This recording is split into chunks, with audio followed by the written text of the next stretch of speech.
Student, তোমরা যারা ক্যালকাটা ইউনিভার্সিটির আন্ডারে প্রথম সেমিস্টার এবং থার্ড সেমিস্টারের ছাত্রছাত্রী আছো এবং তোমাদের সোশিওলজি সাবজেক্টটা আইডিসি সাবজেক্ট হিসাবে আছে, তোমাদের জন্য আজকের ক্লাসটা খুবই গুরুত্বপূর্ণ। আজকের ক্লাসে তোমাদের 100% কমনযোগ্য সাজেশন নিয়ে আলোচনা করব। আর তোমরা যারা ইংলিশ ভার্সনের স্টুডেন্ট আছো তোমরাও আজকের ক্লাসটা দেখো, কারণ সাজেশনটা তোমরা ইংলিশেও পেয়ে যাবে আজকের ক্লাসে। তার আগে বলি, এই আইডিসি সাবজেক্টটা তোমাদের নিজস্ব কলেজে পরীক্ষা হবে। তোমাদের যখন টিউটোরিয়াল পরীক্ষা হবে, সেই টিউটোরিয়াল পরীক্ষার সঙ্গে সঙ্গে আইডিসি সাবজেক্টটা কিন্তু ফাইনাল পরীক্ষা তোমাদের কলেজেই হবে। আর এটা হচ্ছে 50 নম্বরের পরীক্ষা হবে, লিখিত পরীক্ষাটা 50 নম্বরের হবে। এবং তোমরা বলতে পারো স্যার কোয়েশ্চেন প্যাটার্ন কি? দেখো, এটা তো কলেজ নিজস্ব কলেজ কোয়েশ্চেন পেপার তৈরি করে, সেক্ষেত্রে বেশিরভাগ কলেজ যে কোয়েশ্চেন প্যাটার্নটা ফলো করে সেটা হচ্ছে 15 নম্বরের প্রশ্ন এবং তোমাদের 5 নম্বরের প্রশ্ন।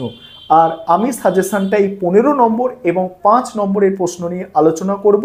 তোমরা প্রথমে বাংলায় সাজেশনটা দেখে নাও, তারপর ইংলিশে আলোচনা করব। এবং আরেকটা বিষয় বলার আছে, তোমাদের জন্য স্টাডি মেটেরিয়াল তৈরি করা হয়েছে এই সাবজেক্টে। তোমরা যারা স্টাডি মেটেরিয়াল পারচেস করতে ইচ্ছুক আছো, স্ক্রিনে দেওয়া নম্বরে যোগাযোগ করে স্টাডি মেটেরিয়াল পারচেস করতে পারো। চলো তোমরা সাজেশনটা দেখে নাও। এবারে তোমরা সম্পূর্ণ সাজেশনটা দেখে নাও। তোমাদের 15 নম্বরের প্রশ্ন যেগুলো তৈরি করতে হবে, প্রথমে দেখো 15 নম্বরের প্রশ্ন দেখো। প্রথম প্রশ্ন আছে, ভারতের জাতীয় সংহতির প্রতিবন্ধকতাগুলি আলোচনা করো। পরের প্রশ্ন আছে, জাত ব্যবস্থার প্রধান বৈশিষ্ট্যগুলি কি? ভারতের সমাজে কর্তৃত্বকারী জাতির গুরুত্ব আলোচনা করো। পরের প্রশ্ন দেখো, 3 নম্বর প্রশ্ন, ভারতের দলিত আন্দোলনের ওপর একটি টিকা লেখো। 4 নম্বর প্রশ্ন, সাম্প্রদায়িকতা বলতে কি বোঝো? ভারতে সাম্প্রদায়িক হিংসার কারণগুলি আলোচনা করো। 5 নম্বর প্রশ্ন আছে দেখো, 5 নম্বর প্রশ্ন, ভারতীয় সমাজে বৈচিত্র্যের বিভিন্ন সূত্রগুলি আলোচনা করো। 6 নম্বর প্রশ্ন, আত্মীয়তা সম্পর্ক কাকে বলে? ভারতীয় সমাজে আত্মীয়তা সম্পর্কের গুরুত্ব আলোচনা করো। তারপরে 7 নম্বর প্রশ্ন আছে, স্বয়ংসম্পূর্ণ গ্রাম অর্থনীতির প্রধান বৈশিষ্ট্যগুলি ব্যাখ্যা করো। 8 নম্বর প্রশ্ন, স্বাধীনতা উত্তর ভারতবর্ষে নারী আন্দোলন নিয়ে আলোচনা করো। নেক্সট আছে দেখো, সংস্কৃতায়নের ওপর একটি টিকা লেখো। তারপরের প্রশ্ন আছে, ধর্ম নিরপেক্ষতা কি? ভারতের ধর্মনিরপেক্ষতার মুখ্য সমস্যাগুলি আলোচনা করো। নেক্সট আছে, বিশ্বায়ন কাকে বলে? বিশ্বায়নের বিভিন্ন দিক সম্পর্কে লেখো। পরের প্রশ্ন, পরিবার কাকে বলে? পরিবারের প্রকারভেদগুলি আলোচনা করো।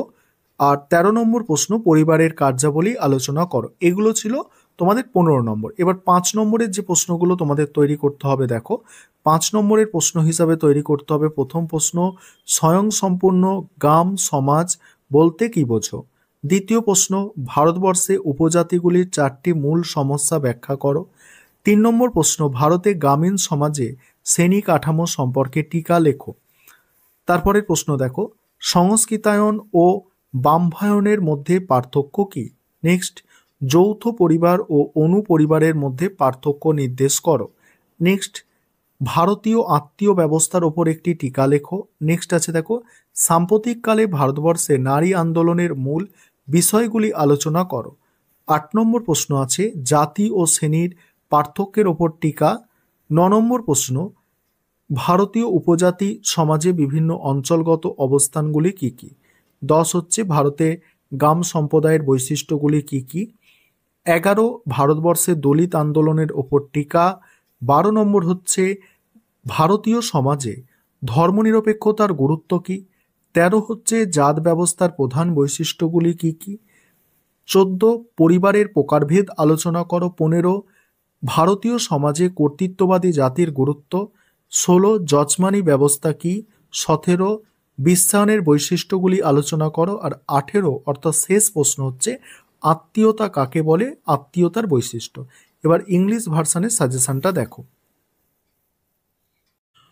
তোমরা যারা ইংলিশ ভার্সানের স্টুডেন্ট আছো, এবার তোমরা ইংলিশ ভার্সানে সাজেশনটা দেখে নাও। আমি স্ক্রল করে যাচ্ছি, তোমরা তোমাদের সুবিধা মতো স্ক্রিনশট করে নিতে পারো।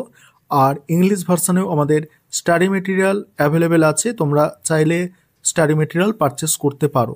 দেখে নাও, তোমরা সাজেশনটা দেখে নাও, ইংলিশ ভার্সানেও সাজেশনটা তোমাদের দেখিয়ে দিলাম, দেখে নাও। আর এগুলো আছে আমাদের প্রথমে 15 নম্বরের, আর তারপরে এগুলো আছে তোমাদের 5 নম্বরের প্রশ্ন, দেখে নাও।